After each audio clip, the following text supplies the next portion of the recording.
ಶಿಶುವಿನಿಂದ ಉದ್ಭವವಾಯಿತು ಶಿವಲಿಂಗ. ವಿಶ್ವಪ್ರಸಿದ್ಧ ಕುಂಭಮೇಳದ ಪುಣ್ಯ ಸ್ಥಳವಿದು. ಜ್ಯೋತಿರ್ಲಿಂಗ ದೇವಾಲಯವನ್ನು ಭೇಟಿ ನೀಡುವುದರಲ್ಲೇನೋ ವಿಶೇಷ. ಜ್ಯೋತಿರ್ಲಿಂಗಕ್ಕೆ ಪೂಜೆಯನ್ನು ಸಲ್ಲಿಸಿದರೆ ಮೋಕ್ಷ ಪ್ರಾಪ್ತಿಯಾಗುತ್ತದೆ ಎನ್ನುವ ನಂಬಿಕೆ ಇದೆ.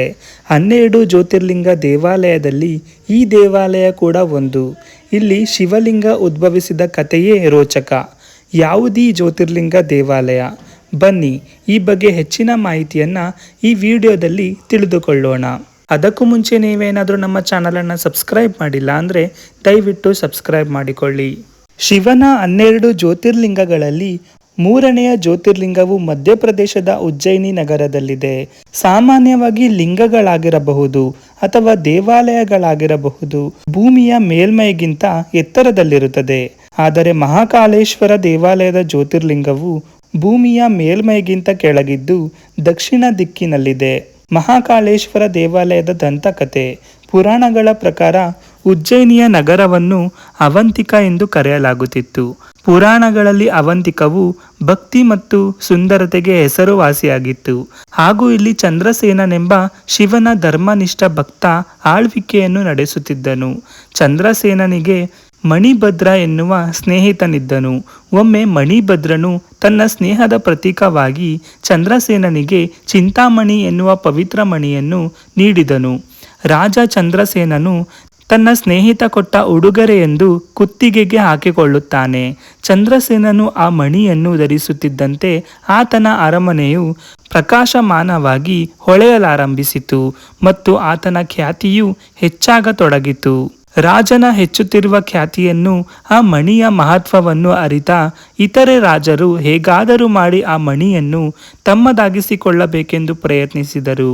ಆದರೆ ಚಂದ್ರಸೇನನಿಗೆ ಆ ಮಣಿ ಅತ್ಯಂತ ಪ್ರಿಯವಾಗಿದ್ದರಿಂದ ಅವನು ಅದನ್ನು ಯಾರಿಗೂ ನೀಡಲು ಮುಂದಾಗಲಿಲ್ಲ.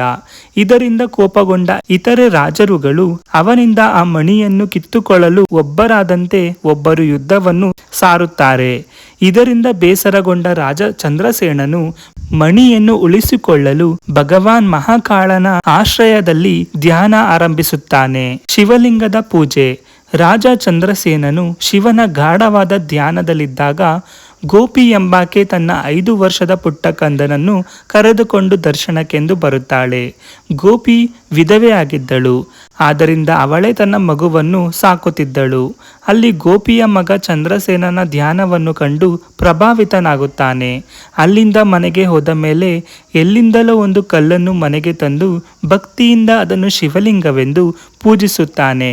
ಆ ಕಲ್ಲನ್ನು ಪೂಜಿಸುವುದರಲ್ಲಿ ಗೋಪಿಯ ಮಗ ತನ್ನನ್ನು ತಾನು ಮರೆತಿದ್ದನು. ತಾಯಿ ಎಷ್ಟೇ ಕೂಗಿದ್ದರೂ ಕೂಡ ಅವನು ಕೇಳಿಸಿಕೊಳ್ಳುವುದಿಲ್ಲ. ಮಗು ಬರದ ಕಾರಣ ಗೋಪಿ ಕೋಪ ಮಾಡಿಕೊಂಡು ಮಗುವನ್ನು ಹೊಡೆಯಲು ಆರಂಭಿಸುತ್ತಾಳೆ.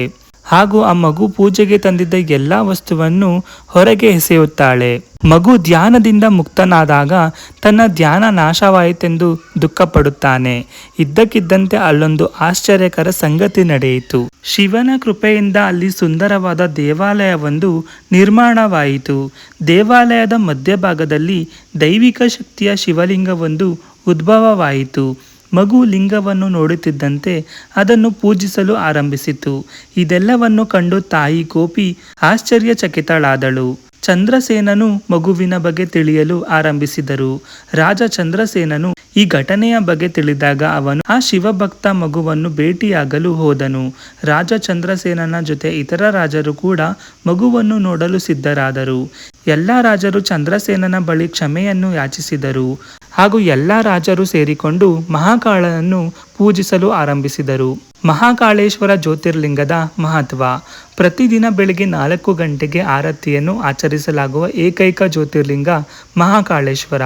ಇಲ್ಲಿನ ಶಿವಲಿಂಗಕ್ಕೆ ಹಸುವಿನ ಸಗಣಿಯಿಂದ ತಯಾರಿಸಿದಂತಹ ಬೆರಣಿಯನ್ನು ಸುಟ್ಟು ಅದರ ಭಸ್ಮವನ್ನು ಆರತಿ ಬೆಳಗುವ ಸಮಯದಲ್ಲಿ ಶಿವನಿಗೆ ಅರ್ಪಿಸಲಾಗುತ್ತದೆ.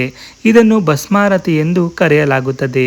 ಇಲ್ಲಿನ ಶಿವಲಿಂಗಕ್ಕೆ ಭಸ್ಮಾರತಿ ಮಾತ್ರವಲ್ಲದೆ ನೈವೇದ್ಯ, ಆರತಿ, ಅಭ್ಯಂಗ ಶೃಂಗಾರ, ಸಂಜೆ ಆರತಿ, ರಾತ್ರಿ ಆರತಿಯನ್ನು ಕೂಡ ಮಾಡಲಾಗುತ್ತದೆ. ರಾತ್ರಿ ಆರತಿ ಮಾಡಿದ ನಂತರ ದೇವಾಲಯದ ಬಾಗಿಲನ್ನು ಮುಚ್ಚಲಾಗುತ್ತದೆ. ಉಜ್ಜಯಿನಿ ನಗರದ ಮಹತ್ವ. ಉಜ್ಜಯಿನಿಯ ನಗರದ ವೈಭವವನ್ನು ಪುರಾಣದಲ್ಲಿ ಮತ್ತು ಮಹಾಭಾರತದಲ್ಲೂ ಉಲ್ಲೇಖಿಸಲಾಗಿದೆ.